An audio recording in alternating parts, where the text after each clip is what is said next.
Karachi, a metropolis of 16 million souls, where every street corner holds a story and every shadow conceals a secret. In the sweltering heat of September 2017, the city was about to become a stage for a nightmare that would challenge everything.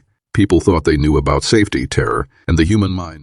September 2017, a day that would forever be etched in Karachi's darkest memories. The city woke up like any other morning, unaware that a nightmare was about to unfold. The sun crept over North Nazimabad, painting the streets in a golden light that seemed to hide terrible secrets. A mother dressed in a simple shower kameez was doing what she did every single day, dropping her child at school. Her movements were routine, her steps practiced, but today was different. Something felt a strange tingling sensation crawled up her spine, the kind of feeling you get when someone's watching you, but when you turn around, there's nothing there, just empty streets and morning shadows. Then she heard it, the soft, almost silent rumble of a motorcycle. At first it seemed ordinary. Karachi's streets were always full of bikes, but this was different. This bike moved with a purpose, calculated, predatory, like a hunter tracking its prey. The rider was invisible, just a dark silhouette moving through the city's veins. No face, no identity, just a phantom on two wheels, hunting with a precision that would soon turn Karachi's world upside down. Little did anyone know, this was just the beginning of a terror that would grip an entire city.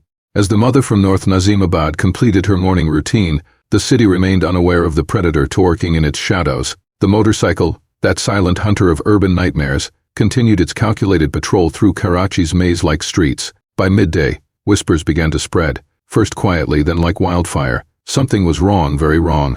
The first official reports came from near Karachi University. Two young women, found brutally attacked, their bodies telling a story more terrifying than words could describe. Kecked footage revealed a chilling detail: a lone motorcyclist approaching with surgical precision, striking without warning, disappearing like a ghost. This wasn't a random act of violence. This was something more sinister. Within hours, the city's rhythm changed. Panic spread faster than any official communication could. Families began calling their daughters home. Universities started canceling classes. The streets, once a symbol of life and energy, now stood almost abandoned.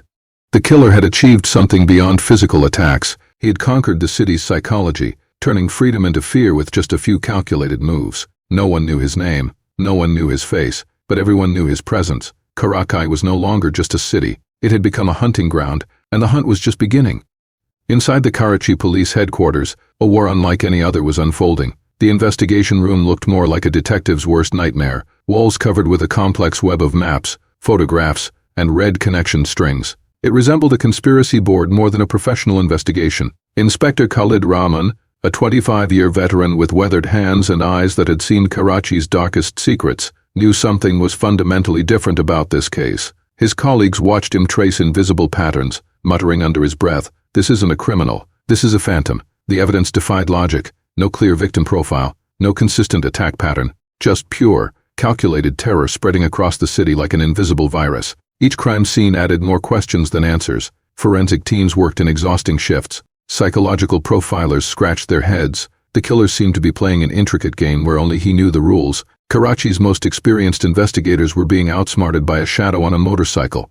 As Karachi caught its breath, a new terror emerged from the shadows of Punjab. Reports began trickling in, attacks mirroring the Karachi nightmare with haunting precision. Same motorcycle, same brutal methodology, same cold, calculated approach. Was this a copycat killer, or something far more terrifying, a predator moving between provinces like a ghost, leaving no trace? The police maps now stretched beyond Karachi's boundaries. Red threads connected cities, creating a web of fear that seemed to cover entire provinces. What started as a local nightmare was transforming into a nationwide epidemic. Investigators exchanged worried glances. This was no longer about one city. This was about a hunter who could strike anywhere, anytime. The hunt had just become much bigger and much more dangerous.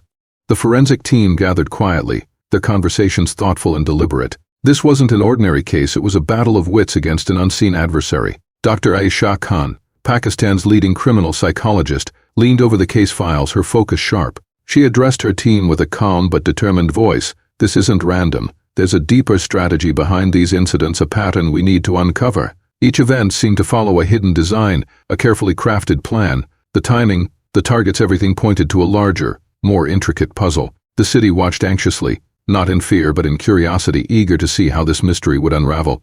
The mystery had left its mark, not just on the streets, but in the hearts of every resident. Families no longer lived freely, they merely survived. Parents clung to their children tighter. Daughters were kept home, their laughter absent from the city's parks and streets. Women hesitated to step outside, their presence vanishing from public spaces. The shadow of fear had stolen more than safety. It had stolen the essence of freedom itself. WhatsApp groups buzzed with constant alerts, transforming into digital war rooms. Neighbors came together, forming watch groups to protect their communities. Every passing motorcycle became a potential danger, every shadow a silent suspect. Slowly but surely, the city was uniting against an unseen adversary, determined to reclaim its spirit. As the days turned into weeks, the tension in the city grew unbearable. Each new attack sent shockwaves through the community, and then something unexpected happened. The attacker became bolder. In a single day, 4 incidents shook the city, all occurring within plain sight of law enforcement. It was as if this elusive figure was playing a dangerous game of cat and mouse, always managing to stay one step ahead of those pursuing them. The authorities, desperate to regain control, announced a reward of 100,000 rupees for any information, but the silence was deafening. The question lingered: who would risk their safety to step forward? Fear hung heavy in the air as the city anxiously awaited the next move in this unfolding mystery.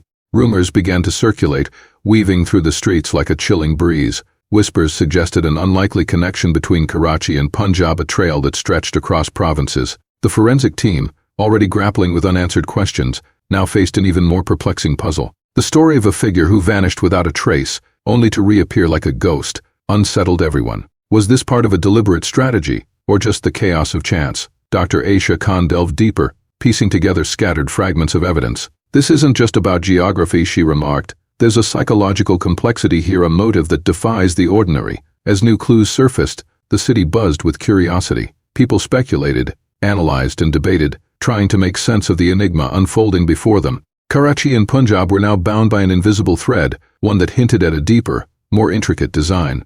The tension gripped the city like an invisible storm. Police forces from 2 provinces came together, their resolve unshakable. What had begun as a criminal investigation was now something far greater, a mission to reclaim the heart of the city. Every street carried an air of uncertainty. Motorcycles, once a common sight, were now symbols of suspicion. Shadows stretched longer, and the faintest sound of an engine sparked unease. It wasn't paranoia, it was vigilance, a collective awareness spreading through the city like wildfire. The hunt became a test of endurance and strategy. With every lead pursued, every corner searched, the officers felt the weight of responsibility pressing heavier on their shoulders. This was no longer just about catching a suspect, it was about restoring peace, trust, and the city's very identity. When the team finally caught him, the revelation shook everyone to their core. Expectations crumbled in an instant. He wasn't a criminal mastermind or a covert agent sent by unseen forces. He was an ordinary man, a fragile soul consumed by his inner battles, trapped in a mental labyrinth no one had seen coming. The truth was more unsettling than anyone could have prepared for. As the investigation unfolded, a layered psychological profile emerged. He wasn't a monster, but a deeply tormented individual, shaped by invisible scars. His actions were not born of pure malice, but of pain, a desperate attempt to navigate the chaos within. This revelation challenged long-held assumptions about crime and morality. It wasn't just about justice anymore.